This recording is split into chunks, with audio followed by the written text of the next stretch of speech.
welcome to another episode of Last of the Real podcast. I am your host, Zane, straight and plain. And as usual, I have some of my friends with me tonight. And we also have a special guest, Mr. Maxwell, the man himself. But who else is here tonight? And of course, it's your one and only Turf Snipe in the building. Greetings to the Most High, JRP. All right. Now, before we go into our topic for the day, we just want to, introduce the person we'll be interviewing today. It's Chris Mallika, and her podcast is entitled Coconut Chat. And we'll be just doing a short interview with her before we move into our main segment. Chris, welcome to Last of the Real podcast. Hello, thank you for having me, Jermaine, and a very warm welcome to all of your listeners. Sure. Thank you for being here. How is Australia, by the way? Australia is doing good, thank you. We are slowly moving into spring and summer, so we can see the sunlight. Days have, the day hours have extended. So yeah, it's a good time. Great. I guess you guys are preparing for the festive season down there. Yes, because we have also just come out of the world's longest lockdown period. So the last lockdown ended this Friday. So more reasons to kind of come out and have fun and see people and enjoy life. Great. I guess we're all coming out of that lockdown period. Yeah, it was a bad time, wasn't it? Exactly. So Chris, for the audience who are not familiar with you, can you just give them a brief history about yourself? Sure. So for those of you who are listening to me, first of all, hello and thank you for listening. I am Chris Mallika Bhadra. I was originally born and raised in India, in Delhi, the capital city of India. I moved to Australia in 2013 when I received a scholarship to pursue my PhD. And ever since 2013, I've been here. I've no complaints with Melbourne, Australia as such, except the winters are pretty bad. I don't like winters, but other than that, love the place. And when I'm not into research or academics, I am into blogging. So I have a blog that I write. I'm also a trained Indian contemporary dancer. I have my own dance group. And very recently, I've started taking on podcasting. We've been a year into podcasting. So I'm the founder of 2 podcasts. And one of them is Coconut Chats, which is primarily in English. And the other one is Dood Deshe Bangla, which is in my mother tongue that happens to be Bengali. So that's about me in a nutshell. So like you're a one-woman army. I just try. You said you have 2 podcasts. One in English, and what's the other one in? It's in Bengali, German. That's my mother tongue. Okay, and you said you have been in podcasts for over 1 year now. Yes, just about a year. So why podcasts? So I've always been very active in school in extracurriculars, right? I've always been into debating and extempo and whatnot. But ever since I was in high school or year 11 and year 12, I wanted to become a journalist because I wanted to speak. I wanted to talk about things. But then life took its own course. I became an engineer and then PhD happened. But then last year when we were all in lockdown, I thought that if I have to create an opportunity to speak, what can I do about it? And then this idea of podcasting came to my mind. And ever since that idea came to my mind, I had only one mission. I had that mission to speak about all sorts of things that are not addressed in a South Asian community. So that's how my whole dream of talking, dream of podcasting came into reality. Sound great. I heard you mention one of your podcasts named Coconut Chats. Yes, yes. What is Coconut Chats about? So Coconut Chats is the platform where we aim to talk about all the stigmatized issues which are not addressed in a brown or a South Asian community. There are like heaps of issues. And now that I'm in a different society, I can see how that community has, conveniently brushed so many things under the carpet. We just close our eyes to topics and pretend they don't exist in the real time. But I realized it was time to speak up. And it was a good thing because the other two ladies I have on board, they are my very good friends, and they agreed instantly to join me on this mission. So we try to bring upon different people who had difficult journeys in their life. They speak about their journeys. And the only mission we have is to kind of enable our listeners to have that confidence and to be able to get a voice when they listen to our podcast. Because even if we are able to reach out one person, I feel somewhere we are fulfilling our purpose. So that's the purpose of the podcast in totality, German. And I can totally agree. I had the opportunity to listen to one of your latest episode titled Prenup. And it was very detailed. I encourage our listeners out there to listen it and get behind it.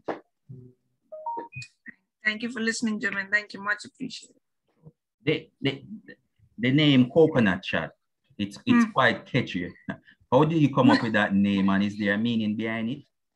It's not me. It's one of my other friends in the team. She came up with the name. She said, we are all coconuts, right? On the outside, we are brown. We have brown values, but inside we are trying to, since we are in a white community. So that's how that analogy came into being. That brown on the outside, white on the inside. Okay, that is very deep. Yeah, it is. Yeah. So what's the one big motivation that gets you up out of the morning and keep going as a podcaster? I mean, ever since we started, so far I think we have spoken to many people, including all walks of community. We have men, we have women, we have LGBT community who've all come to us. They have shared their journeys. I think that is the best part. When I wake up in the morning, it just feels good to acknowledge the fact that so many wonderful lives have touched us. So many wonderful stories have touched us. And I feel lucky that through this platform, I have had the ability and good fortune to know so many beautiful people in my life. Otherwise, I would have never known them. And their stories, some stories are just heartwarming, some heart-wrenching and whatnot. And I feel I am just a conduit through which these stories can reach to the greater audience. And I will keep doing this as long as I can, because this just fills my heart with extreme satisfaction and just fulfills my passion of speaking of the truth and what's right. Definitely, I can hear the passion in your voice. And the feedback sound like it's pretty great as well. Yeah, it is. So, Chris, what is the legacy you would like to leave, let's say, in the next 15 years when you start doing podcasts? What is the legacy you want Coconut Chats to leave behind? I want to leave behind its extreme honesty and its truthfulness behind. And I want to leave behind the basic mission with which I started is these stories need to be heard. These stigmatized topics need to be talked about and not be mentioned as stigma anymore. Nothing should be mentioned as stigma in society anymore. We cannot progress if we keep on putting everything into the big box of stigma, or let's not talk about it. So that is the legacy. I want people to remember Coconut Chats as a platform where everyone had a voice. Anyone having a difficult story, a difficult life had a voice. That's what I want people to remember us with. Sounds great. Where can potential new audience find your podcast? Thanks for that question, Jermaine. So anybody wanting to listen to us, they can easily just type Coconut Chats on YouTube. They'll come to our channel. We are also on Facebook. And very recently, we have made our progress onto Instagram as well. So everywhere it's Coconut Chats. So just those two words and you should be able to find out. So Coconut Chats definitely making its rounds. Yeah. So that's how you can find us. Okay, thanks for that. So Chris, I would like to thank you for coming on the Last of the Real podcast, and I wish you all the best with Coconut Chat and with the movement that you and your team are doing over there. Thank you, Jermaine. I'm so happy. It's an honor to be here on your platform, Jermaine. Thank you so much for having me. You're welcome. Thank you. So moving on into our main talking point for the night. We want to discuss what is the role of a woman in a relationship. That's a topic for us. Interesting. Yeah, you see, this is a vital topic because right now there's something going around that women are calling themselves a modern woman, you know, 21st century woman, independent woman, and all these slangs are being thrown around. So I just want to, as men, come together and, you know, talk about what we think a woman's role is in the relationship, regardless if she's a 21st century woman, a modern woman, regardless. Just what we would desire a woman's role in a relationship to be. So first of all, apart from washing, cooking, and cleaning. that's a joke, by the way. That's a joke. Yeah, definitely. I don't think there's anyone in here right now that believes that a woman's role is washing, cooking, and cleaning. Yeah, I know you have men out there that believes that, you know, but I don't think none of us guys believe that. You don't think like that, Max? No, I just actually finished drying clothes. So right. So yeah. Nah, but you know, I think a woman, they have a very, very important role in a relationship. Now we can break it down spiritually, you know, mentally, economically, as a mother, as a girlfriend, as a wife. But you know, let's just start with spiritually first. How do we view our women, or what do we think our women should bring to a relationship spiritually? Spiritually, from my point of view, spiritually,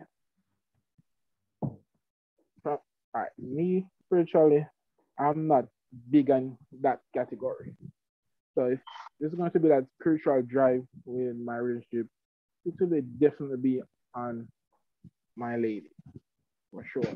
And I guess it all comes down to how spiritual she is, because she may not be spiritual at all. True.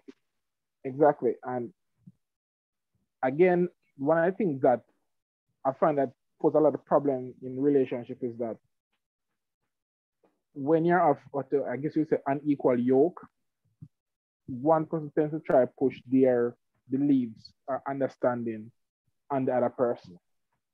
And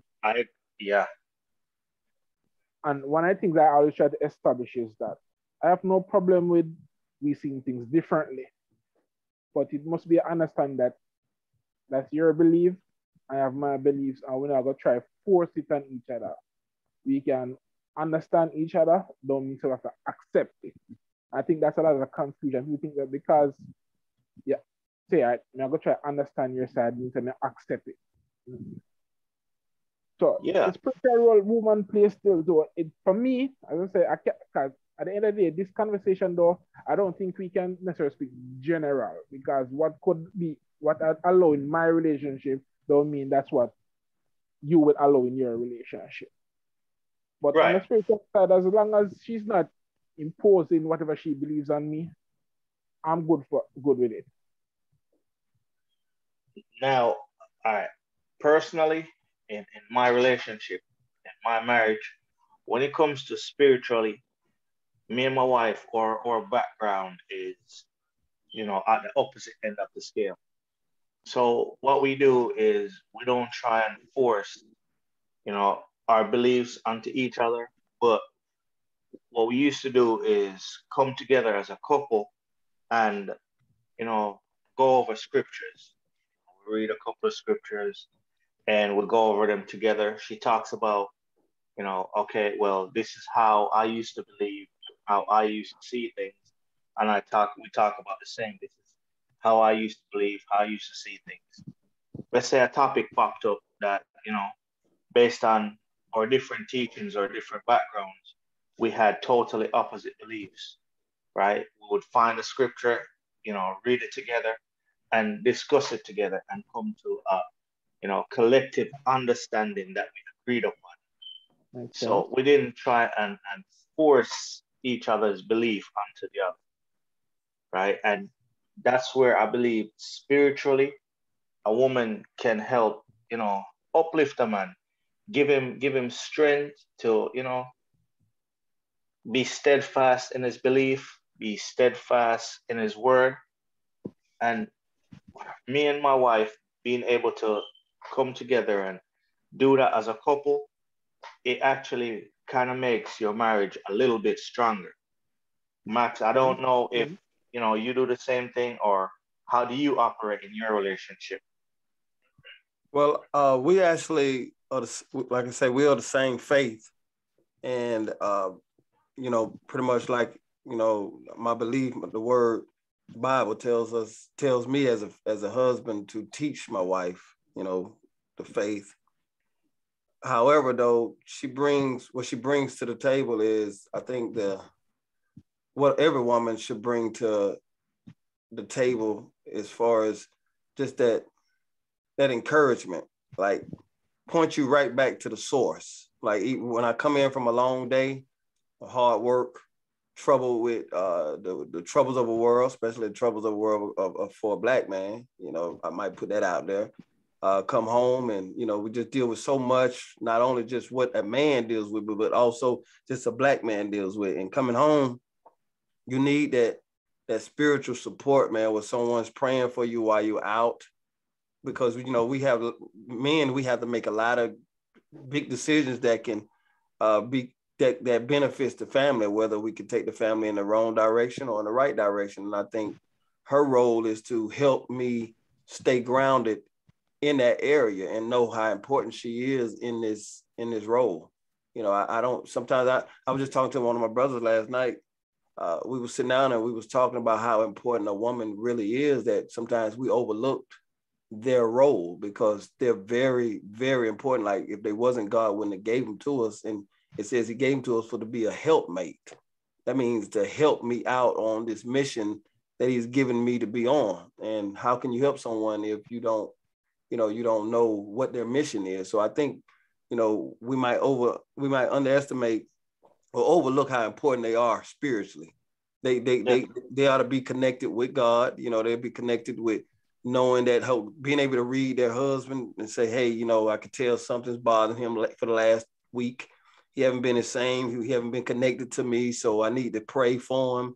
I need to ask him what's going on, remind him of everything God has shown him, everything God has done for him. Just that kind of support mentally, spiritually, because that's what we're saying. When we're saying spiritually, we really saying mentally. So if you don't get that from her, then, man, you're basically fighting this fight by yourself, and you can find yourself fighting her when you come home. So they're very important spiritually, very important spiritually. And I'm glad you touched on mentally, because honestly, I think overall for a man, we see a woman's role as so vital, so important because of our mental health. Right. Like you said, you don't want to have to be dealing with the struggles of the world and then come home and dealing with, a combative partner, constantly arguing, feuding. We need a mental support system, because, like you say, it's rough out here for a Black man. It dealing with work, dealing with day-to-day issues. When you come home, we want a partner that is there to stimulate our mental growth, to ease our mental anguish as well. Right. So you touching on mentally, it's vitally important.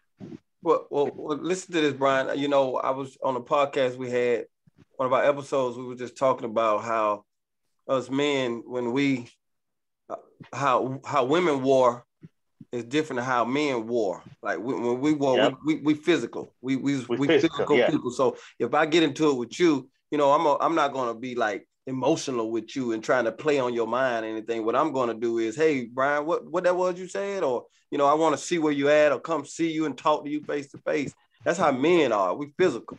I say, but we was talking about women though. They're emotional and they are mental. They war mentally. So, you know, like when a woman get into it with another woman, they pretty much get into some words that can stick in their minds and mess up the other woman. They might say things like, "I've been with him before. You should keep your man on a leash," or Yeah. if you were treating him good, he wouldn't have been over my house, or nobody don't want him, he broke. And, you know, it just, they know how to mess with the mind, right? So Yeah. and by me saying that, that's mental and that's a spiritual gift that they got, right? It's being able to emotionally affect the person. And if they just can imagine if your wife is if she's in tune to use it for the good of our family and for her husband, if she can use that gift of messing with your mental to encourage you and build you and influence you in the things that you've already established and told her that God has for you, can you imagine where we can go, what we can accomplish? Because they're good at that. They like man, you can't out argue a woman. Never. You know what I'm saying? You can say some things that might hurt her, but trust me, whatever she said, sticking in your mind a little more than what you said. You know, we might say some basic stuff like, your dad is not this, but they saying stuff like, oh, you ain't got to worry about picking me up. I get a ride, and leave it just like that, right? And now you wondering who gonna pick her up? You know, they're good like that. So can you imagine if they use it for the good? You know, if a woman used her power for what it was given to her to use it for, to help influence us and build us and keep us going in that area, man, that's powerful. Yeah, that's true. Because like you said, when a woman argues with you, they know how to, even if you're right, they know how to use that mental strength, that little mental thing to, you know, you're right, but you end up getting so mad, so frustrated. It's like you become discombobulated. You don't know what's going on, and they win. Right. I mean, when they say things, they go to sleep, and you're up all night. Like, hold on, what's really going on right here? I mean, That's so true. That's so true. That's right, and it goes to show you that he gave them that gift of that mental part, like being able to affect people mentally. So can you imagine if they use it for the greater good? Yeah. Right. That's powerful. That's the power that they have. And I think some of our women miss that power that they have. Like they overlook it for the independent, you know, and we're gonna get, I don't want to jump ahead, but they overlook it for these other powers that's not powers. You know? Yeah. Yeah. Yeah. Jeremy, you have anything to chime in or add? Yeah, just touching on what Maxwell was saying early on, because for me, I hear you guys talking about spiritually, you know, religion and those stuff and those sort of things, right? For me, it could be not from that side, but from a side of she being your peace, right? The center where, like Maxwell said, you're coming from a long day, you know, especially as a black man, it's like the world against you. And when you pull that door, she should be the one to provide that peace and tranquility for you. It's not like a competition of that sort. So to me, that is spiritually for me. Say tranquility. Yeah, man, because what's the point going in for round 2 in our next fight, right? When the world done boof buff you and give you a black eye. See, I used to tell my wife that, hey, when I leave this house, I don't remember doing anything until I get home, because it's so hard out here that my mental state, I just block everything off, do what I got to do, and get back home. Right? Don't ask me how my day went because honestly, unless something really bad happened, really good, it's not important. Only thing that's important is getting back home and being able to, like you said, Jermaine, have that, spiritual peace, that mental solace. Yeah. Right? But the problem is a lot of women don't use it to help us. Like you said, Max, they use it for their own selfish ways. But To disturb the peace. to disturb the peace, exactly. Purposely. Oh yeah. No, Oh yeah. but I would add to what Pinto is saying though, despite they do use it to their advantage in a negative way. Right. I can tell you that I've actually experienced the opposite as well, wherein in my younger days I was a much more ignorant person. And it didn't take much for me to, as Maxwell said, as a man, especially if I get a conflict with another man, I'm ready for fight or go at them. And I could depend on her to calm me down, no matter who they're around me. And they're staying cool and me just heated and ready to go at it. But she come and grab me by my shoulder, hug me and say, calm down and trust me. It works well, works like magic. She's like my muse. And even that, as I said, you go through your day, you find yourself frustrated, sit down and start think about her, and it's like peace come to my mind. So as much as I said, they have a very powerful role in the relationship. And I can actually relate to what you said because a lot of times when I'm out, I may come into a situation where I'm dealing with someone and the things I want to say aren't the most pleasant, but I hold it back because I'm like, nah, you know what? My wife doesn't want me to get into no argument. I always says, think about me and the kids, don't get into an argument.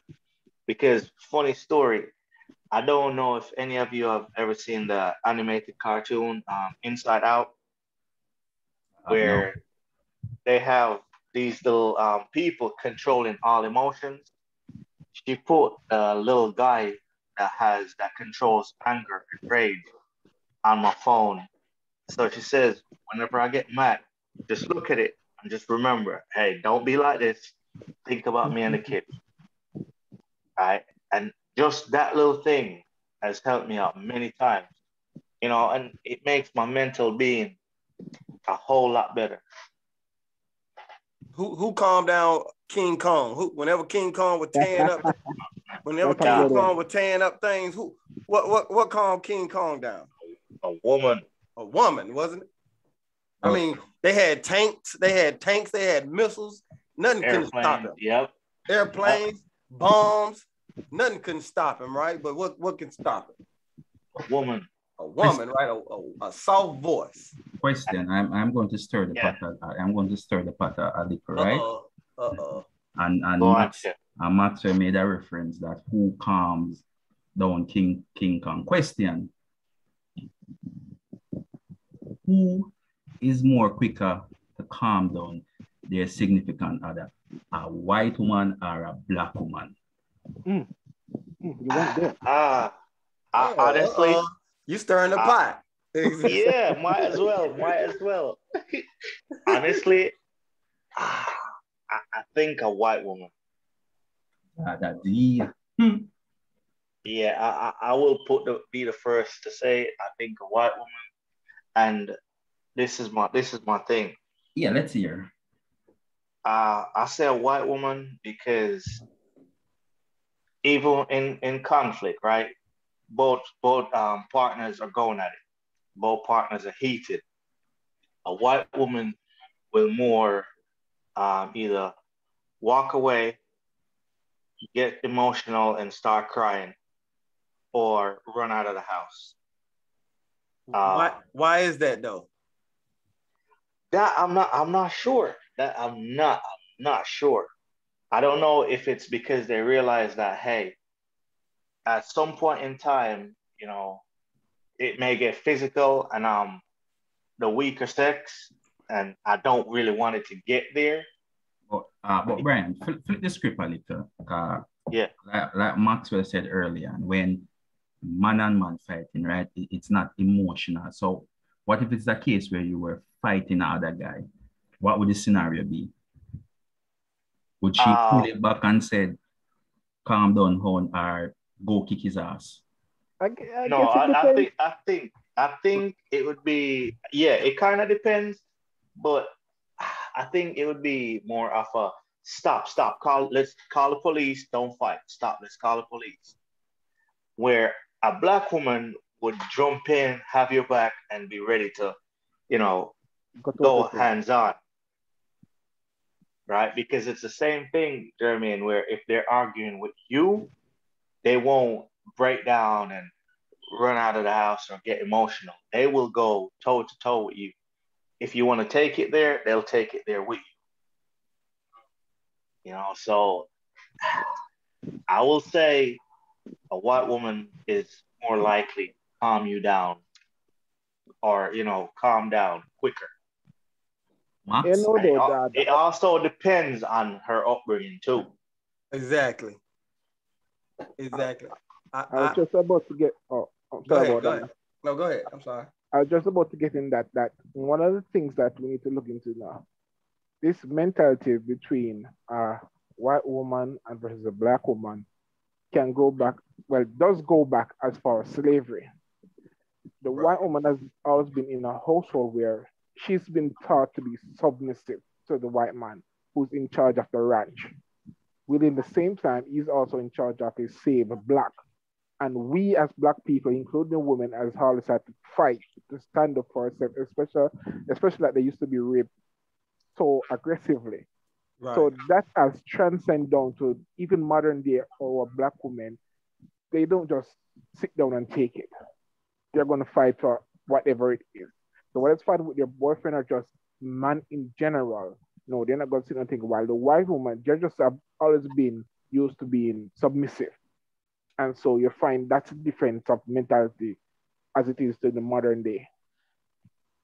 So you're saying it's DNA? You could say that. It's a good point. I just want to chime in on this. We talk about what a black man goes through in this world. However, though, I think sometimes, again, we overlook what black women actually go through because they have on the same skin that we have on. So they have experienced a lot of things that have caused them to be toxic, to have this post-trauma. They like a mental breakdown and mental issues going on within themselves. And a lot of times we don't look at that because we don't see that they've been affected too by everything that this world has brought towards black people. True. So we have to deal with them, and we don't look at it like they've been through it's a mental problem going on with them. We don't look at it like that. We look at it like black women this, black women that, black women this. But to be honest with you, they have suffered a lot of things too. They went through same slavery that over here in America. Oh, yeah. I'm in America. They went through same slavery we went through as well. They've been raped. They've been, and even when we was free, they've been raped still and been beaten and seen their husbands hung up still when slavery was supposed to be abolished. They experienced all these things, and they experienced raising children by themselves. And so they taught to be hard over here, definitely over here in America. You taught to be hard because these people will walk over you over here in the society. And so when we start dating them, we don't realize that they affected by what has happened to our people. Yes, I'm sure before we came to this country over here in America, our women was very submissive and very lovable towards their husband and children in other cultures. But because of what's going on in society around the world now, they affected by what happened and what's transcended to our forefathers back then. So we feeling the effects of it, and that's why we're kind of like judging them on what they've been affected by. I'm sure it was all wholesome before then. It was all submissive. It was all a beautiful black queen before then. But now we only can see them as what they are now because of how this world wants to beat our race down. And that's the effects that's coming behind it. And I don't want to. And now, go ahead. I blame all of that, Max, on mainly two things. Firstly, the media. The media has portrayed the black man as less than a man, not fit to be the head of the household, not fit to be loved, savage, that, not being able to commit. They have portrayed us in such a negative light that it's influenced the way women see us. They take care of our women. They take care of women if they don't want to reject us. They take care of them. They house them. They give them government assistance. It teaches them to not to be submissive or to not be supportive of us like that, like to be more dominant than us, to look at us less. So it's all designed, and that's why I brought that up, because we was talking about whether a white woman or a black woman would be will she calm him down. I think because I've experienced being in both type of relationships. I was in a interracial relationship, and she would calm me down, and she came from Turkey actually, so their culture was totally different. But when you come over to this country in America, though, I'm sure some white women in this country are just as buck wild as the black women over in this culture. And it's due because it's the culture that America has created over here, Question, can I chime in on something? Yeah. I'm going to go a little off topic before we come back, because early on, Snipes said on the Caucasian side, right? They are used to being submissive and that sort of stuff, right? And Maxwell is saying that, on our black woman, they're fighting the same fight as we, right? So is that one of the reasons why a black man would tend to want to date a white woman, because he know deep down that black woman is fighting the same fight as him? I don't even think we think that they fighting the same fight. Yeah. I don't think that comes into our psyche at the time. We just get drawn away by the. First of all, it's throughout history, opposites has always been able to just get entangled. Yeah. There's always been a white, black, there's always been an Egyptian, a Hebrew, there's always been a Jamaican with, it's always a Jamaican and a Brazilian. It's always been opposites just seem to just say, ooh, that's different. I want to try it. Because it's something. They say opposites attract, right? Right. It's always been like that. So I don't even think we consider that they go through the same struggles we go through. That's why we deal with the white woman, or that's why we deal with another nationality. My personal belief. Yeah, my personal belief. I think we just be amazed at the difference. I agree. And to add to that, to Jermaine, I think maybe once you start, you're in a relationship with a black woman, there may be some things there, like, attitude, different things that you think, all right, this relationship didn't work out because of this reason. Then you get with a white woman, and the things that didn't make this relationship work out aren't there affecting this new relationship, right? So like you said, Max, I don't think that we think, oh yeah, they're going through the same struggle, so we're attracted to them or want to date them like that. It's just opposite attracts, and you're attracted to who you're attracted to. I'm gonna stir up the pot. So I'm gonna stir up the pot. Just to springboard off what Jeremy said. He said about just thinking about how you don't, because she got the same struggle. So in slavery, do you think that that guy didn't want to deal with that black woman that was in the same field with him, cotton field with him, or whatever they were in bondage and slavery, but he wanted to deal with the master's wife and daughters because they was free? it was free and they had money, or it was a different life that he could be a part of. Because sometimes I believe that, like, some dudes may be looking at it like they don't want no black woman because, you know, they feel like a white woman can take them to another level. And there's dudes talk like that. So, you know, because I'm just asking that question because I'm sure in the field you had some black guys that was like, you know, really wanted to, you know, was into the master's daughters, into the master's people. I would say that based on the history that I've come to know, back then, a black man wanting to date the white woman, it was more of a revenge kind of thing, not necessarily relationship or to make it better, because back then that was a condemnation. A white and a black together, immediately you get flogged in or he'll be killed. So yeah, suicide. Right. So it wouldn't be an intent that I'm going to have a relationship because this can better up my life. I can step out of the fees and probably in the out. It was more case of revenge against the slave master. Okay, revenge. Okay, so what about after they was free? So after it's free now, and you got liberty now to date and do those things, do you think that was revenge still, or how? All right. Well, moving to the modern day now, as you said earlier, I would be honest to say that, yeah, I do believe that a lot of black men probably think that, yeah, dating a white woman would give him more opportunities and probably get him far, because at the end of the day, we're still considered the minority. Right.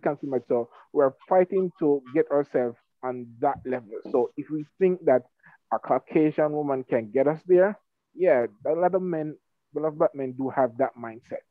Okay. Now, my question is, if you enter a relationship with that kind of mindset, do you think it will work? It has. Yeah. Well, I don't. I guess the answer that would have to actually be in that have to be in that position to say yes, it has worked. We can only speculate how well that may have worked. Because people use people and just stay with them still. Oh yeah, people use people in general. I mean, women use men, men use women. It's just something that happens. That don't mean it's a great relationship, but it's a relationship. It works, right? It works. Yeah. It works. I mean, we see it very often because from a Caribbean point of view, not just Caribbean, but third world countries in general, therefore, a lot of these men go on the Facebook and everything. Find American women to make a better life for themselves. So it's always white. It's always white, right, Snipe? Exactly.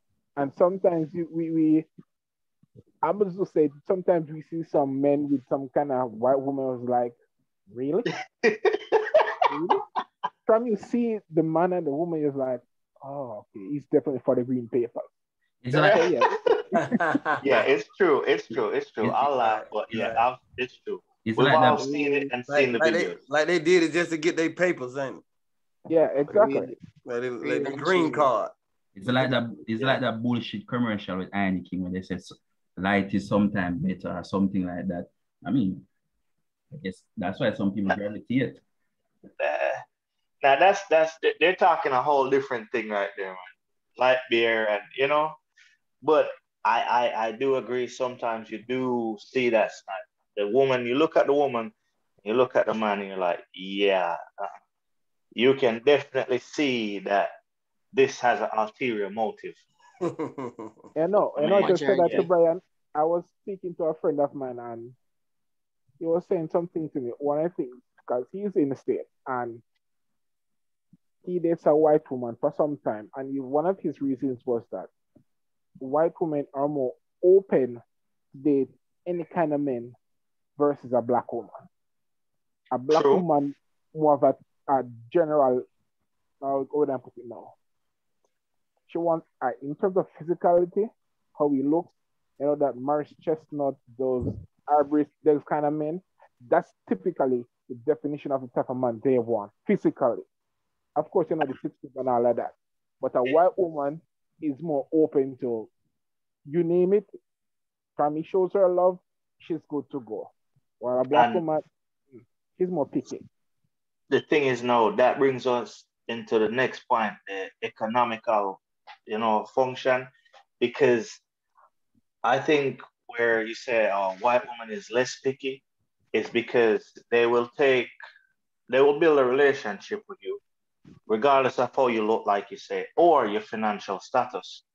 Mainly with a black woman, it's a checklist. You have to, because I've been in that position. You have to drive, you have to look a certain way, you have to beat in Jordans. Yeah, I'll talk to a girl that you got to be wearing Jordans. I'm like, are you crazy? We are going to get so much passion for this. But it's real. I'm telling you, because look, Jeremy, you know my history.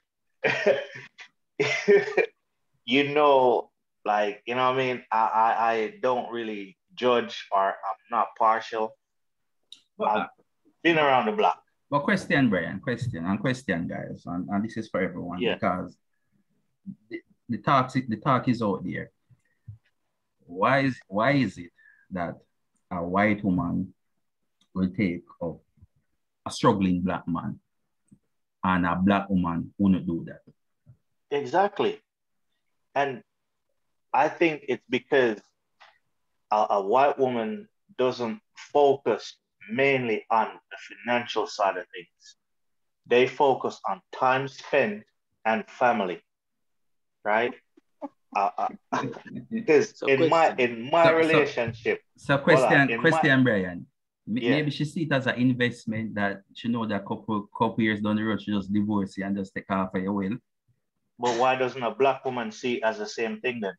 The question, Brian. Yeah. You say a struggling, a white woman take up a struggling black man, but a black woman. Jeremy posed that question. So I see it here. Yeah, but I kind of disagree still, because is it that a struggling white woman is gonna take up a struggling black man? Is it that way?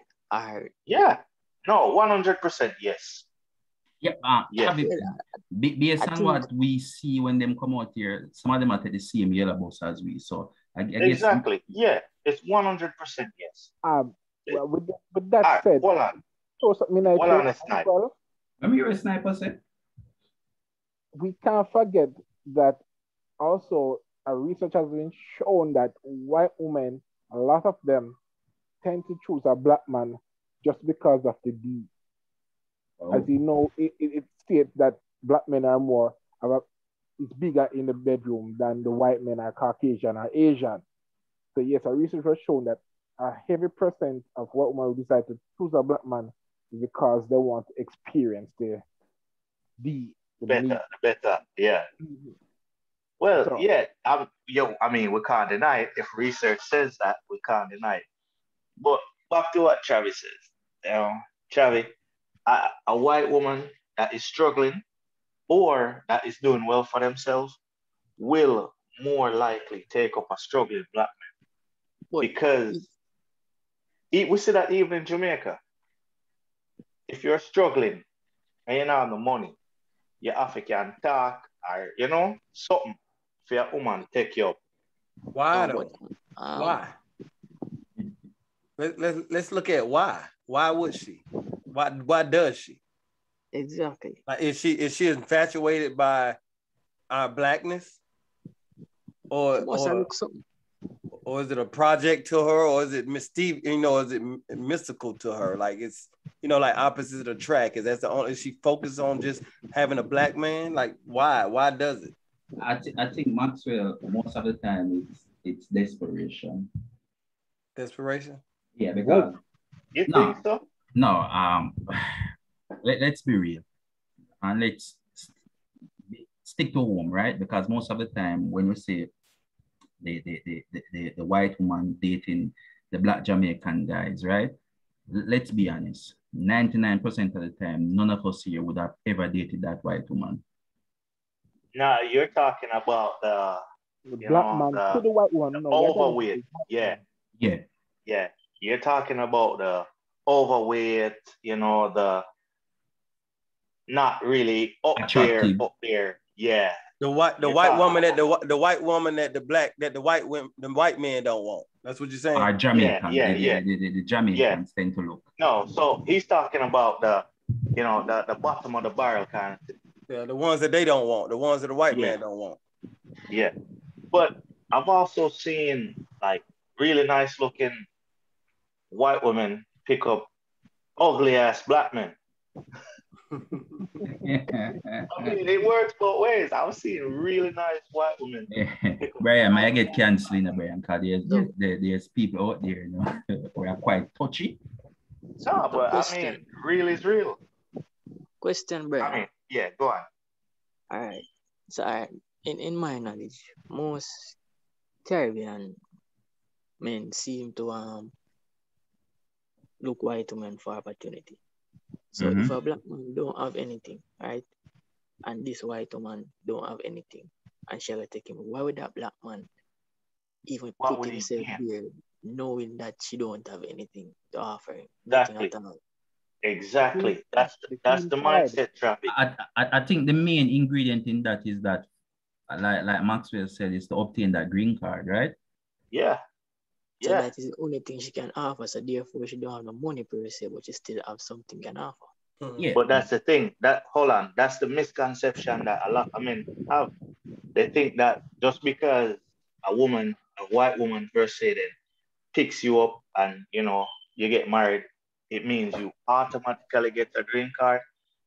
That's a big misconception. No, but you're one step closer in a sense now. No, bro. You are still at square one. No, Brian. No, I wouldn't say so. No, hold on there. Remember, you know the entire rope is, right? You know the whole experience of that, right? Yeah.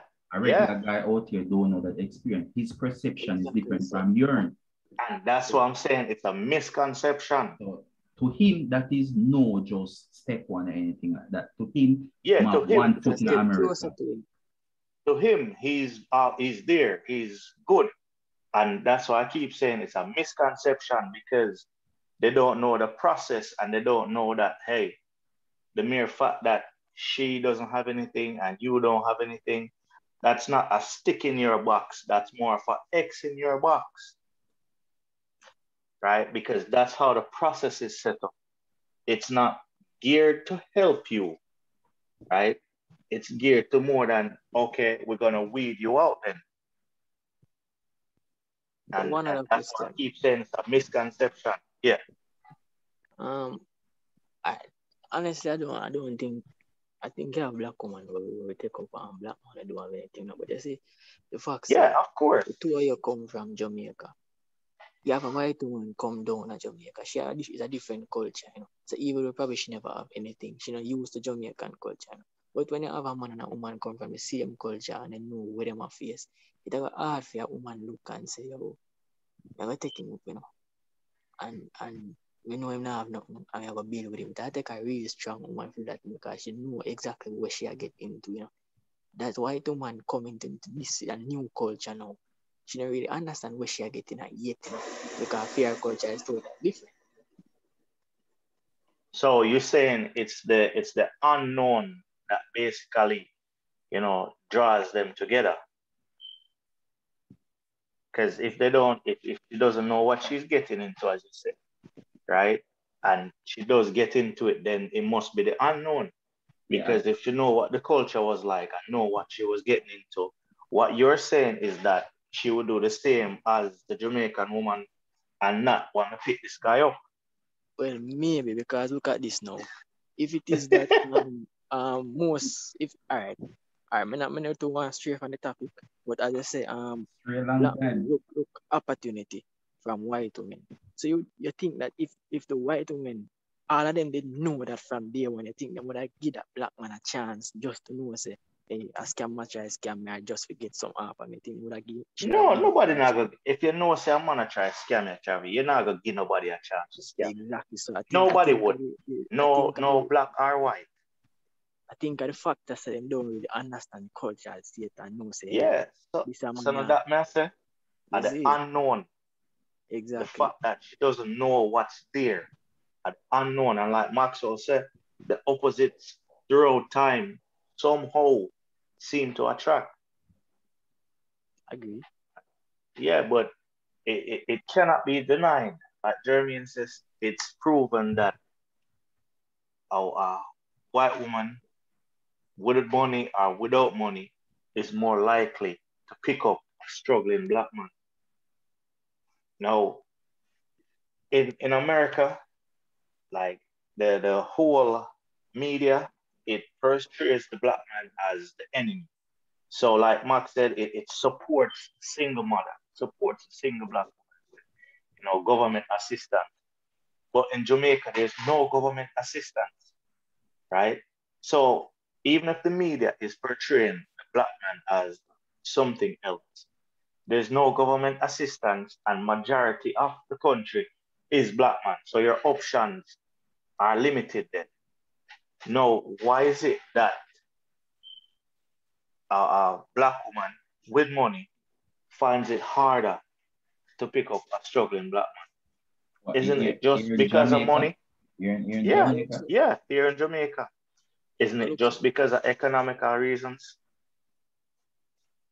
What would you actually do? What would you, as men, what would we tell our daughters? Like if you had a daughter and she's going to college and she's doing all, she's going to college and everything, what would be your advice about picking up a struggling black man? Do not take up any bomb. Simple as that. But honestly, still no. I think I have a different categories in terms of struggling black man or struggling. Man, gone category. Yeah. Because I look on it. Not one that's going to school. Not a guy that's trying to get ahead. Not that. Right. But that dude that pulling up at the house with a bottle in his hand. I mean, every time you see him, he got a bottle.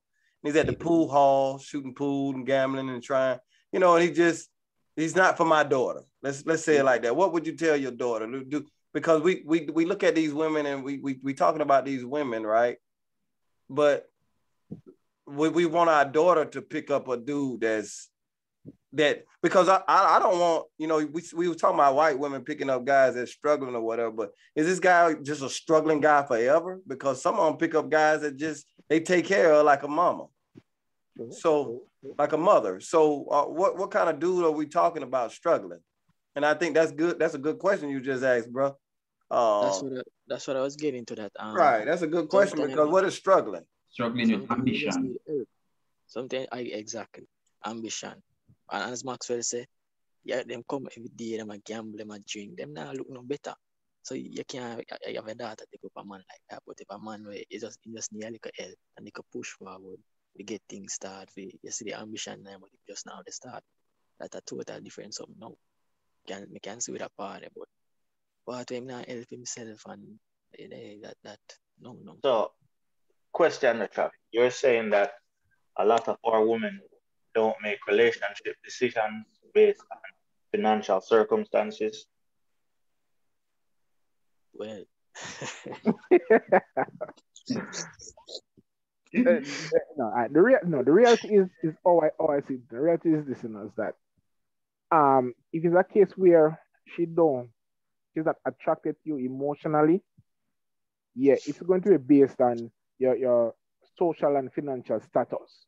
But it's a case where she's emotionally into you, I think she's going to see the answer. If you are a bum smoking weed every day and drinking, she's going to be into you all the way. But if it's a case where she just likes you, she's not going to really focus on the bum lifestyle. No, she's not going to gravitate to that. She might like you, but if she realizes that you don't have an ambition to go beyond just being a bum, then you ain't going to go nowhere. But otherwise, it's based on your status, whether it's financial or social status. Yeah, so that's going to drive effort to put into you. Two quick things now, right? Being a bum, right, and smoking every day and whatnot. A woman that's trying to push forward, when she looks at you, right, and she remembers what her father Jeremy said, don't pick up any bum. She looks and all she can see is that she's struggling. She's trying to move forward. And regardless of your ambition or not, She doesn't see that until she gets to know you. What she can see is the lack of financial power or lack of financial backing behind you. So, you know, with the words of her father, Jermaine, in the back of her head, don't pick up the bum, she more than likely won't go there. True, true. As I said, as you said, the point you said earlier too, is if she not yet to know him, like what he's about, it's just what she sees, then without question, that at first thing, something has to attract her. So she has to see something about him to say, all right, I like this guy. Let me go investigate. So it's a case where if he's not attracted her, then he won't be in the question. It's a bum.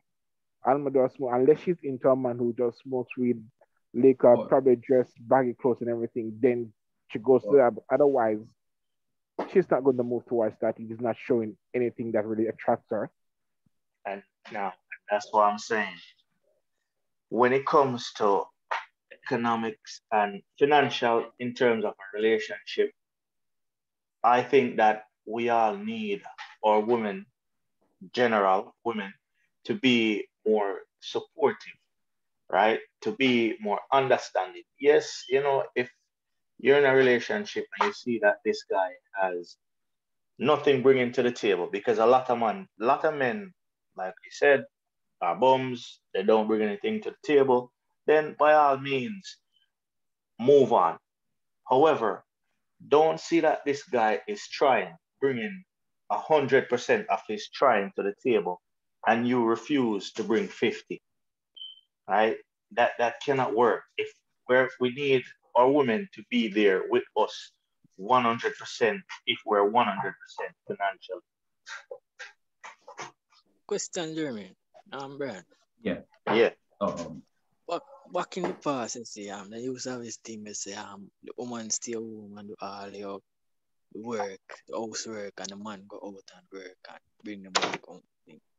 But I see them say we move past that. But you believe that some women still live in that time in which they're not staying home, you know, and doing all the work, you know, but they still have the mindset of, oh, a man's supposed to bring everything, as I say, to the table. I think most women still living in that mindset. And Chubby, you know what that lifestyle, you know what happened to that lifestyle?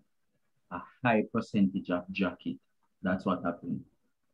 I think it should be equal, you know. Equal. What do you mean equal? You're talking the role that man and woman play in a relationship? No, I not only role. I think Chubby mean 50-50. The money wise. Oh, money wise. Yeah. I think you mean 50-50, right? Yeah, well, yeah.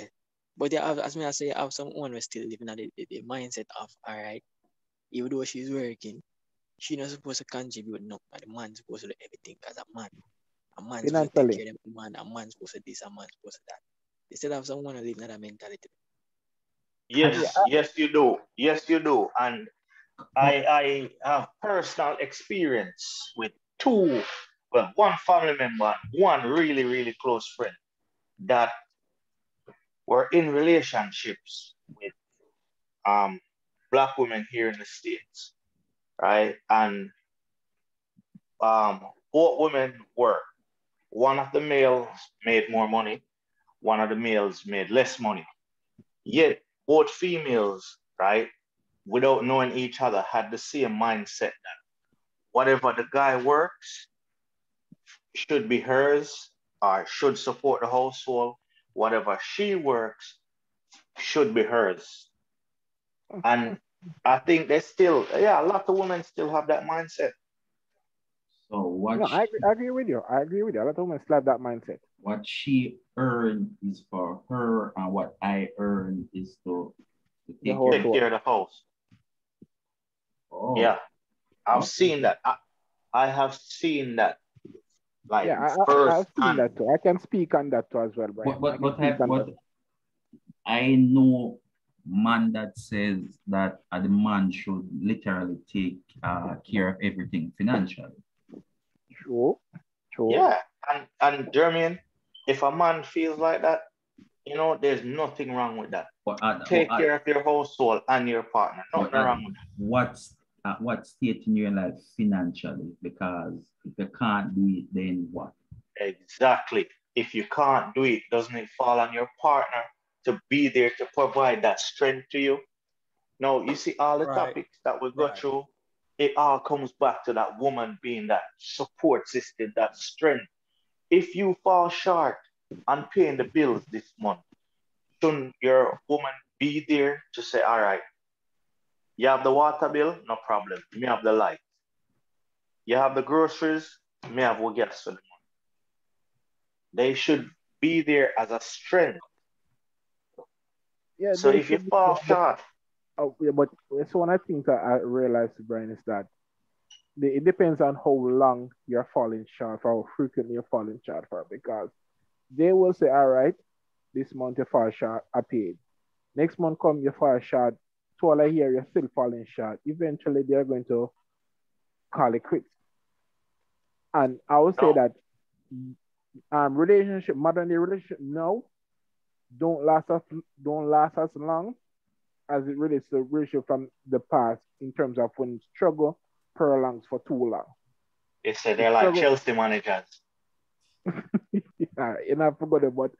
Yeah, that's true. One struggle is going on for too long, eventually relationship going to go south.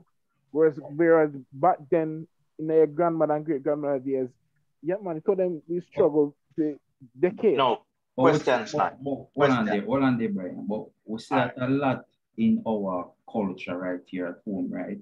And it doesn't necessarily have to be struggle, right? Because what if you're financially stable, right? And you go into a relationship, and we're keeping it here in Jamaica. Are you obligated to take up her bills along with your bills? Or the two of you guys should come together and just make things work? I believe it's both should come together and make things work. That's essentially equal.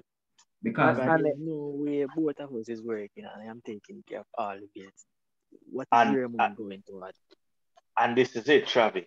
The money, if I'm taking care of all the bills, of course it will be struggle. Because guess what? I'm probably biting off more than I can chew by myself. I could probably take care of myself comfortably, but taking care now of a partner where everything falls on me, maybe I need a bigger space, maybe it's 2 cars, 2 bus fare, whatever it may be, maybe I just bit off more than I can chew. And if together we can go a lot further. But for some reason, Brian, again, I don't know what it is like in America, but here in Jamaica, that togetherness, Jamaican women see it as weak. It's the same thing, bro. It's the same thing. Because they believe that once the bill is split in 50-50, they don't just see as a man. No, you're right. I think that for me, I'm at the point now where if I'm interested in a female, we're talking at some point. It's not like back in the days where there was like a set standard, man provide and all of that. It's reached a point where I think that before we get serious, once we see the intent to get serious, the conversation should be at what is expected from both you and she. Because if that's not established, it's going to cause problem. Because at the end of the day, with the modern day woman that has come so far and changed so much, it's no more case where she's just home and focus on home and you care of money. No. You have someone who is so independent and $1 from you. You keep your money, she keep her money. Some want it split, some want you, as I said, pay all of the money and she keep her money. So I think it's something that given the modern day woman, you would have to discuss that and see what role she will play economically in the relationship. Now, let me ask the last question. It relates to, the financial situation of partnership of a couple, right? You believe that once you get into a relationship, right? Once things start getting serious, let's say it progresses into marriage, do you still look at it as her money, my money, or is it no our money?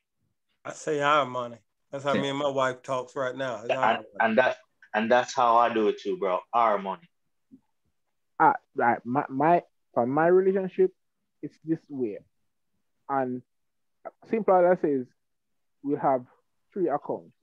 Your account, my account, and our account. And our account. Yeah, ain't nothing wrong with that. That's all I see. That I think that's the best balance I can find. Not your account and your account, no. We can have 3 accounts. If the case where she agrees to just on our account, everything we put in one account, no problem. But the thing where it's going to be just your account one side and my account one, then I go work with that. And Max, when you and your wife are making a financial decision, she doesn't just jump up and do it without your consent and talking to you. No, we sit down and we sit down and we discuss those things. Yeah, because it's our money. Right. Yeah, we sit down and discuss it. Whether like the brother just said, we have like I might have my account, she got her account, and then we got the other account. However, though, really all 3 of them is ours. It's ours, exactly. Right. But if she wants to get something nice for me or something, or do something, she do it with the money she got from working. Yeah. Even though we consider it ours, but she take it from that pot because it means that she sacrificed what she was doing to buy me something, instead of going in our pot together. So, I definitely agree, man, that we got to look. And it's the mindset that had to change over, though. That it comes from my to our. Exactly. I had that problem when me and my wife just got together. It was always me and mine. You know what I mean? I'm talking about something, or I'm making a plan. All right, I'm gonna do this, and it's me. And you're right. It's 100% a mindset. It's something that both male and female have to change. Yeah, it's a mindset that has to change over, and it's natural. It's just like you it's even like you're a man of the faith, right, Brian? Yeah. So when you first got saved, it was a process of your mind changing over to a new lifestyle and thinking differently and acting differently and making different judgments when you in facing certain situations that you wouldn't have did before you got saved. So it was a process. It's the same way with marriage, from going from single to married. Everyone has to renew their mind and transform from that single mind to, a joint mind that, hey, it's us now. And it takes a moment because you're so used to, especially if you got 10 grand in the bank and she got like $100 in the bank, you like, this is my money, Yeah. But you worked hard. If the roles, watch this. If the roles were reversed, though, it would be our money real quick. Right. Right. I can hear the woman. I can hear the woman. They know our money. Our. Nah. Listen. I don't know if Max has seen this. Probably not. But I know all of us Jamaicans have seen the video where the young man is in the middle of a mall on one knee proposing to his girlfriend. Yeah, I remember. And she looks and sees, and she's like, what am I doing with you? And you can't do this for me. You can't do that for me. And walks away right there. And it's like, it's all financial. But question, Brian, even though I heard that was staged, right? Staged, yeah. Is it wrong for a woman to be ambitious? No. Because what is ambition though? I think riding on somebody's back. No. I want to say ambitious now, because when man and man talking, right? Man and man will say that they just want a woman, right? Mm-hmm. Woman tend to have this list. House, car, this in the bank. What is that? Isn't that ambitious? No, I don't think that's ambition. I think that's you looking for smooth sailing, Ambition is something that you have to have for yourself. It's like self-love. No, I get that. But why are we, man, not wired that way to say, hey, we want a woman with this and this also? We just always said that we want a woman, and then we end up in bullshit. I don't know. I really don't know. That's from tradition, from old practices wherein men are providers. So by default, we are supposed to have the money. So it doesn't really matter which woman we get. At the end of the day, we have our money and she will take care of the house and the kids. Right. That mindset we have, why we are not necessarily looking for a woman with 6 figures, nice house, and all of that. No. But is it wrong to have that mindset, Snipe? Hey, you know, I like what the Snipe said. He said that the reason why we do choose women that maybe not be so much as educated or might not be financially able or financially set is because we know that we're going to provide, and that's because we have that mindset as a provider because we've been given that. God gave us that. But let's look at how. I will just talk about history, and it's probably been over there in Jamaica as well. And you help me out with the history. But at one time, I remember, and I think it's still going on. It's still going on in the Middle East. That if a man wants to marry a woman, take a bride, he pays some type of dowry, right, to the father, to the family, right? Mm-hmm. So the father would know that his daughter is well taken care of, right? Correct. Okay, so now that a lot of people are not doing it like that no more, I think we're seeing that the women are doing it without the father being involved. Like a woman wants to know that, what is he bringing to the table to take care of? Because that's the same concept. If I was going to marry your daughter, I was going to provide you with some things that donkeys, jewels. All these things I was going to provide. I was going to provide all these things to let you know that I really want your daughter and I'm going to be a provider for her. And I come from a well family. And you was going to make a decision like, okay, I think he's going to take care of our daughter. So that was we could say that was, I don't want to say gold digging, but we could definitely say that the man was making sure his daughter had standards of being financially taken care of. That's true. I mean, That's tomato, gold digging. Right. But now the women is without the father doing that. We see it like it's a bad thing, but it was, every man wants his daughter to be taken care of. And every woman wants to be taken care of as well. Right. Yeah. So I try to see two sides of it. We got some bad apples, of course. Of course. But I think a woman have a right to want to be, making sure she's gonna be stable if she's with this dude. Exactly, and that's what I'm saying as well, Maxwell. Why is it that us men are not cultured that when we're seeking out a woman, we're seeking out a woman with values and stuff like that? A woman to help us. We are in a journey, but you see, when time we talk it, person say, well, look, opportunity. So why when a woman talk it an opportunity? That is just a culture of man. Every time a man say it, they have the mindset of, oh, yeah, look smart if you use. And that. So, and I like say man talk it, who want a woman where she have a nice word, she have her house, she have her car, but everything I say it, oh, somebody have to use. Oh, when you speak it out loud, they see it as negative. Exactly.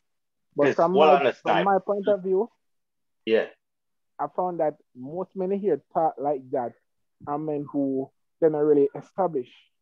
From my point of view, most men who are here want a man will have all of that. He's not really established.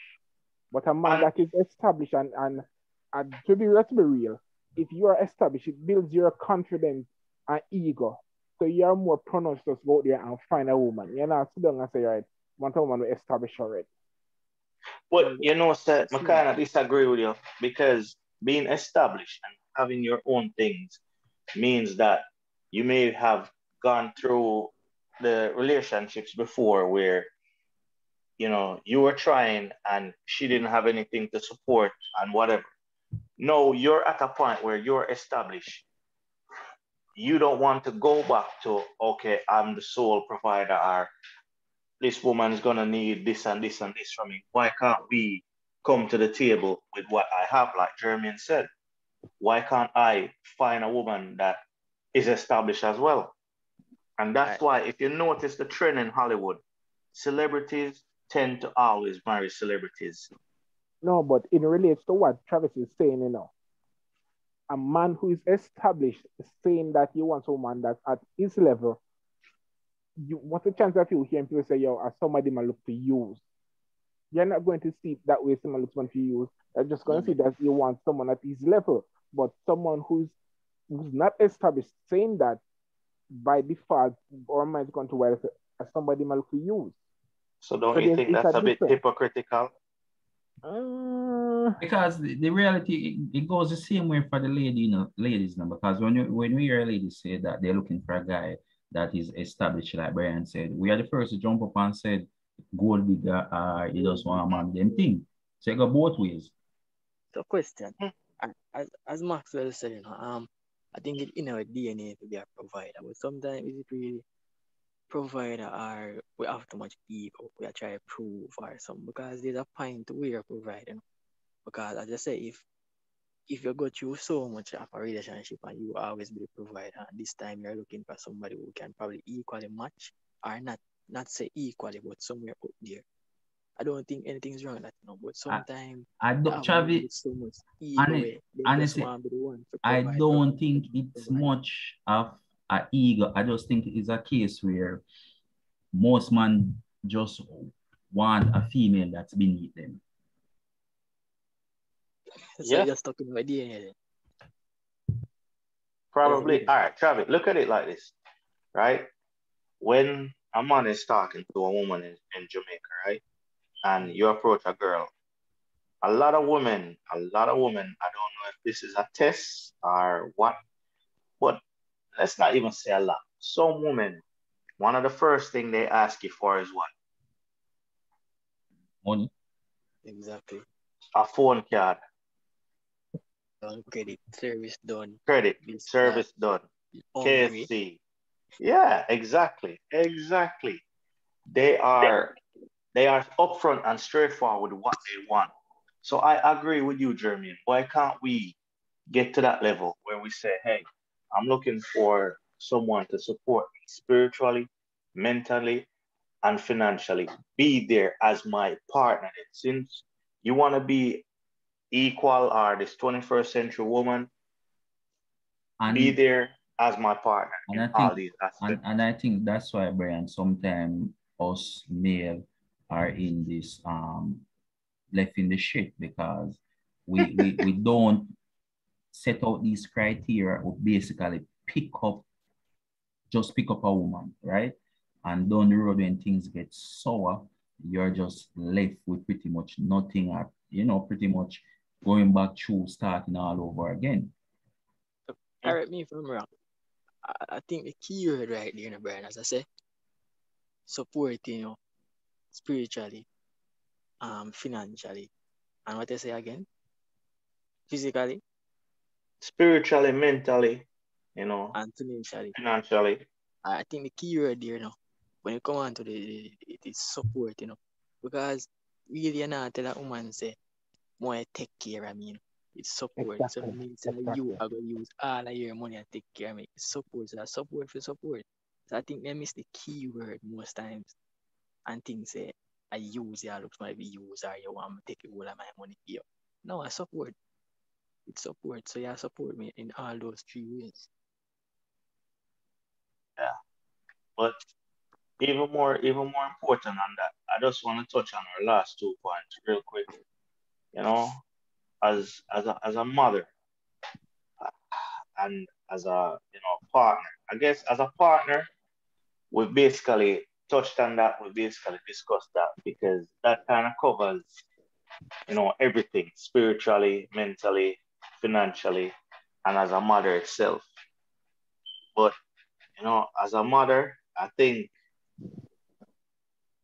I don't know why there's so many broken families. I don't know if it's the male's fault in terms of lack of commitment, or I don't know if it's the female where the whole, like I said, Jeremy, the jacket thing, or hey, you can't provide this, so automatically I'm going to look someone that can provide for me and mine. Because we need our females there to be that nurturing, supportive role in our children's life. So I want to hear just quickly, what you guys think? Well, I, I think, well, for one, we know that mother nurture comes naturally. That's Natural. one, right? That comes naturally for them. In a family or in a relationship, um, I don't think they'll have an issue generally doing that work or putting out that effort. I think the problem is when they get overwhelmed with it, especially if it's more than one kid. And as the male, you just walk past, do your thing, watch TV, football game, and with a friend while she's there struggling through this. I don't think they have a problem doing that part. So Now, I've observed. It's the let me have ask you a question real quick. What if it's a case where, the man and the woman is separated and there's a child involved? Because, I have a case where one of my kids, you know, the mother is basically not really a supportive aspect in the child's life, so it's mainly down to me and my wife. We provide whatever she needs. And if the mother will call, it's more of a, oh, hey, can she come over for holidays and whatnot? Yet, if we call and, hey, listen, she needs a book for school, that you'll never get a response. So what about in a case where the male and the female are separated and there's a child involved? at the end of the day, it's going to come down to well, one, to another balance. How would we work it out? And it's a case where it's one-sided. Well, from the U.S. side, I understand that the government really steps in that and play a role to make sure that both parents play a role in the child. Right? Not really, because No? like Maxwell can tell you. On the US side, it doesn't matter what you do, it doesn't matter what you say, female has automatically won most of the time if you have to take it to the case where you go to court. Right. Pretty much the same Yeah, up here as well. So exactly. basically, so you're saying that or the system chose the female. Of But course. in my eyes, no matter the situation, I always say that a child is innocent and a child never asks to be on this earth. So Exactly. no matter the situation, because you have some people look at it, oh, me not there again, so me I will harden or this or that. Some people look for some foolish reason not to be in the child's life. I'm gonna see that as wrong. No matter the situation, both of us supposed to come together and say, hey, this is how we are gonna do this or this how. No matter what we have, we can agree or not, but for the child's sake, we are gonna agree. Because the child innocent. So the Chab, child need both support from mother and father. Chabi, the reality is that Sometimes let me do. some women use their child as hostage, right? So So that yeah, is the sometimes. first big major problem right there. Of course. So I just had I just had an episode on that about baby mamas. Yeah, man, we were Yeah, watching. yeah. We were there. Yeah, I saw y'all. I saw you all following on live. I mean, live watching that night. Definitely. So Yes. you definitely have women as vindictive that purposely seeks out to hurt the guy with the children. Mhm. But Look, there's this young lady that I work with, right? And she she broke up with her baby's father, and her reason was lack of, emotional support, lack of love, whatever, because it wasn't financial as she controlled every aspect of the financial household. So it wasn't financial. It was attention and emotional support, things like that. No, it's a case where she wants that what's that they take it to court for again? Child support. She wants that child support. She also wants him to come over and watch the kids whenever she needs to go to work, right? And it's always, hey, I want this and it's on my turn, right?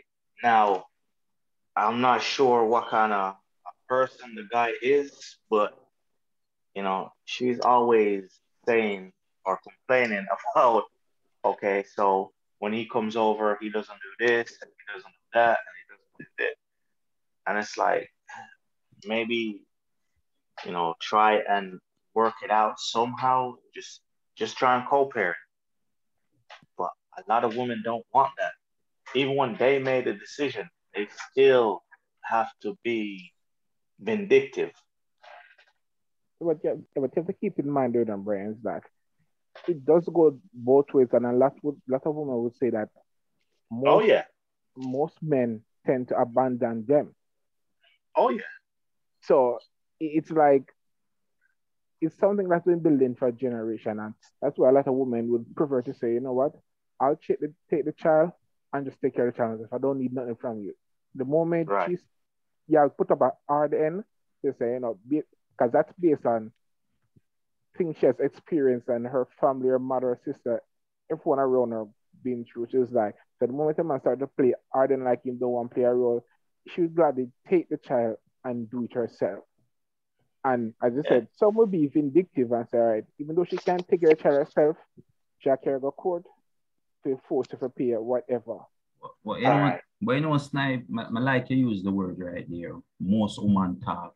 And I think that's the reason. Women are always talking about this situation.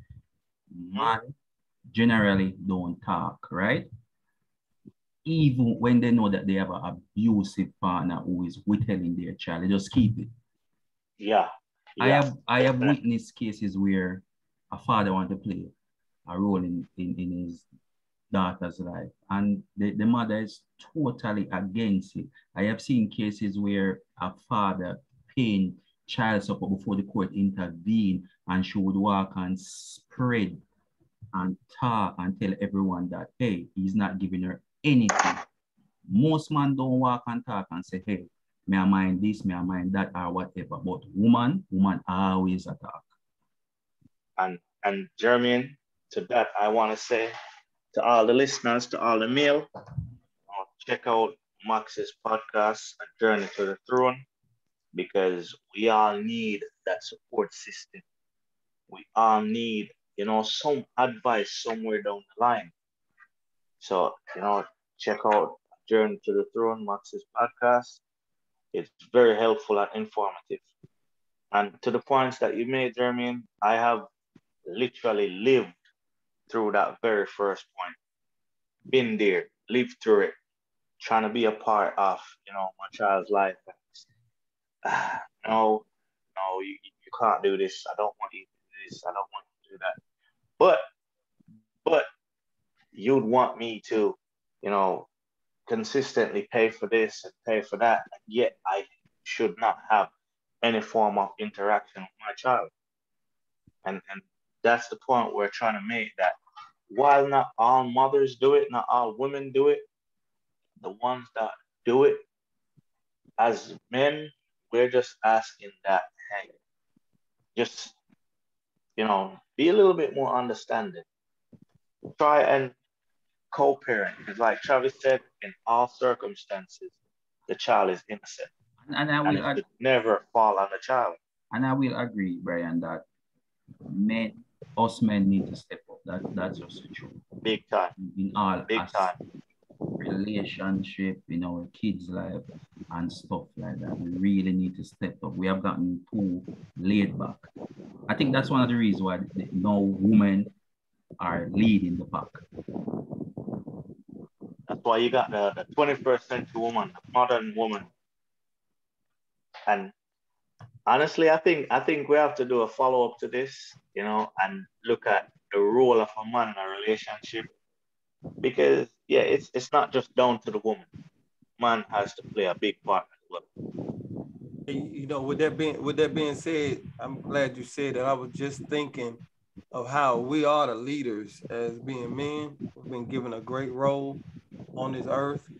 And I think that when we do find women that do show those attributes of spiritual support, of ambitious, of just a homekeeper or even a businesswoman, you know, and show all those qualities of a wife material and supportive towards her husband and her family and puts them first.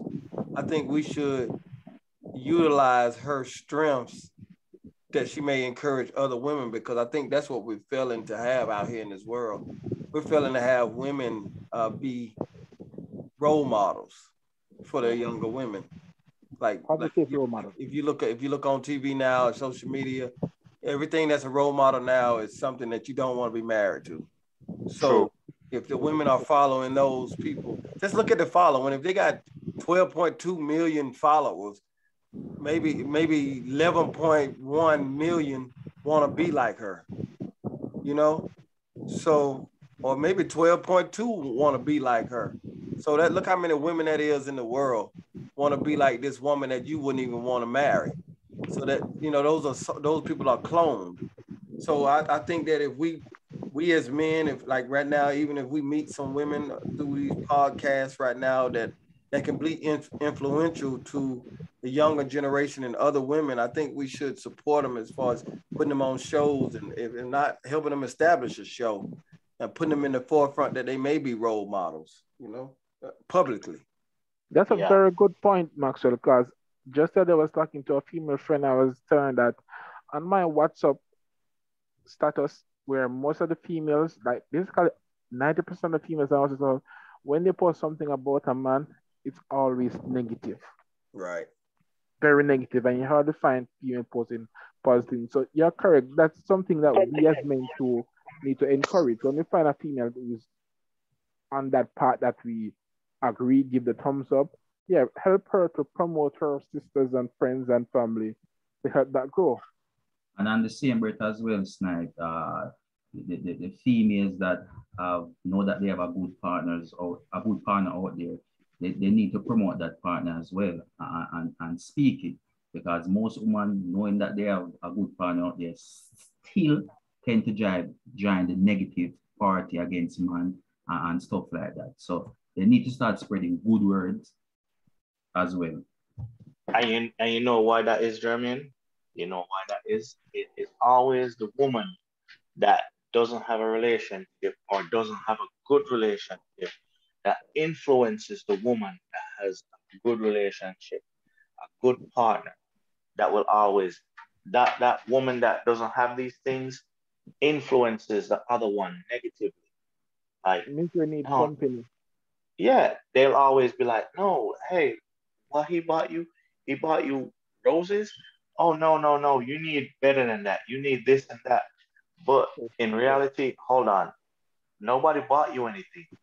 You didn't even get roses. So how are you gonna try and tell this person that she needs this and that, and you're not even getting that in your life? But gentlemen, it has been a pleasure as usual, but we definitely need to do a follow-up to what a man's role in a relationship is. Because I don't want females to think that we are just, anti. Yeah, we're not here to do that. We're just here to talk it as it is. Travi, what were you saying? Travi is not. Well, gents, until then, I am Zian, your host with the most straight and plain. Good night. Walk safe. Good night. Blessings, everyone. Thanks to everyone. Go ahead, Brian. I was saying, Maxwell, thanks for being a part of the show again. As usual, we like your insight and your input on the topics. Now, we'll see you on your show. Thursday? Yeah, it's Thursday, man. Make sure you follow us. I think it's 8:30 on your time. 8:30 on your time. So you know we're gonna be talking about we're gonna be discussing the demasculizing the men. You know that's what the world is doing right now. They demasculizing our black men, trying to make us feminine and make us look inferior to the world, inferior to our women. It's a little bit what we talked about tonight. So we're gonna be discussing that this Thursday. So you know, tune in with us on a journey to the throne. All right, will do. Maxwell is definitely an honorary Last of the Real podcast host right now, you know, back to back. Most definitely. Hey, I like to thank you all also, man, for just inviting me on. I seen what you posted on YouTube that you put the episode on, man. It really looks nice. The episode was nice. My wife enjoyed it, and I salute to you, brothers, to keep doing what you're doing, man. And God's gonna pour into you all's podcast, man. I mean, it's really insightful, and it's very encouraging. And like you say, I just want to add to, like you said, to the women that's listening right now. It's not, you know, when you're hearing these type of things that men are saying, consider what we're saying instead of get offended. Consider them and put them on a scale and weigh it up and see if it applies to you. And if it does, then, you know, let's work to better ourselves, just as we want to hear from women about men so we can apply it to ourselves. So I just want to make sure we put that out there. Thank you again for having me on the show, man. And it was a great night. I want to get you all on the show as well. So just be looking for that, man. So when I give you that call, you know, be ready. No problem. No problem. Sure to answer. All right, guys. Until then, this is another episode. Thanks to the subscribers as well. We are definitely seeing some positive numbers on YouTube. And to the friends, the family that haven't subscribed yet, German, we see you. We see you. All right, guys. Take care. All right. All right.